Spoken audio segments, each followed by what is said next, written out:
உனக்காக போய் என் அம்மாவெல்லாம் விட்டுட்டு வந்தேன் நான். எனக்கு எங்க அம்மா எவ்வளவு பிடிக்கும் உனக்கு தெரியும். எனக்கு எங்க அம்மா இல்லாம தூக்கம் வராது. அவங்கள என் பக்கத்துல படுத்துட்டு இருந்தவங்கள கையெடுத்து விட்டுட்டு உனக்காக வந்தேன் நான். என்ன இந்த மாதிரி ஆக்கிட்டல, பைத்தியம் முடிச்ச மாதிரி ஆக்கி வச்சிட்டல. என்ன உன்னால பைத்தியம் முடிச்ச மாதிரி இருக்கேன் நான். இந்த பொண்ணு வந்து அவ அம்மா விட்டு வந்துட்டு அந்த பையனுக்காக காத்துட்டு இருந்திருக்கு.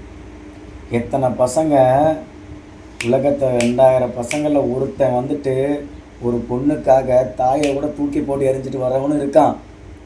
ஆனால் அந்த பொண்ணு சொல்கிறத பாருங்கள், யாருக்குமே நம்ம காதல் புரியாது. யாரை விட்டு வந்தாலும் யாரை தூக்கி போட்டாலும் காதல் புரியாது. இவங்க இப்படி தான் இருப்பாங்க. நம்மெல்லாம் நாக்கு வலிச்சுட்டு போகிறதுக்கு தான். உண்மையாக லவ் பண்ணால் பொய் தான். அன்பே தேனே கமுதே இனிய தென்றலே அப்படி சொல்லிட்டு நம்ம அப்படியே அந்த அவங்கள அப்படியே அப்படியே அப்படியே எப்படி சொல்கிறது, அப்படியே ஆவேசப்படாமல் சும்மா லவ் பண்ண மட்டும் தான் நம்ம பின்னாடி வருவாங்க. உண்மையாக லவ் பண்ணால் யாருமே வரமாட்டாங்க. அப்படி தானே? அப்படி தான் உலகமே அப்படி தானே இருக்குது. பொய்யான உலகத்தில் ஏண்டா எல்லாரும் அமனம் ஆலையும் போது நம்ம மட்டும் கோமணத்தை போட்டு அலைஞ்சா உலகத்தில் நம்ம முட்டாள்னு சொல்கிறாங்கடா. ஒருத்தவங்கள்ட்ட போயிட்டு காதலை கெஞ்சினா கிடைக்காது. எக்ஸாம்பிளுக்கு ஒரு கடைக்கு போயிட்டு ஒரு மிட்டாய் வாங்குறீங்கன்னா அந்த கடைக்காரன் வந்துட்டு இந்த மிட்டாய் வாங்குன்னு சொன்னால் அந்த கடைக்கு உங்களால் நாளைக்கு போகவே முடியாது. அதே மாதிரி அந்த காதலும் கெஞ்சி எவ்வளோ தான் நீங்கள் கெஞ்சி பார்த்தாலும் அங்கே உங்களுக்கு மரியாதை இருக்காது.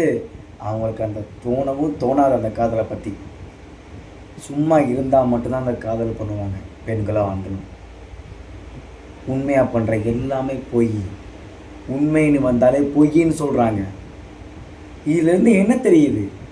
உலகத்தில் எல்லாரும் அமனமாக தெரியும் போது நம்ம ஏன்டா கோமனை கட்டணும் தாண்டா தோணுது. உலகத்துலேயே உண்மையாக இருந்தாலும் அவங்களுக்கு பொய்யாக இருக்கேன்னு தோணுது. உங்களுக்குலாம் அன்பே தேனே கமுதே சாப்பிட்டியா என்ன பண்ணுற செல்லம் இப்படி இருந்தால் தான் காதலாக பார்க்குறீங்க. உங்களை மாதிரி பெண்கள் உங்களை மாதிரி பசங்கள்லாம் அறுத்து போடணும்டா. ஒக்கால ஓலி.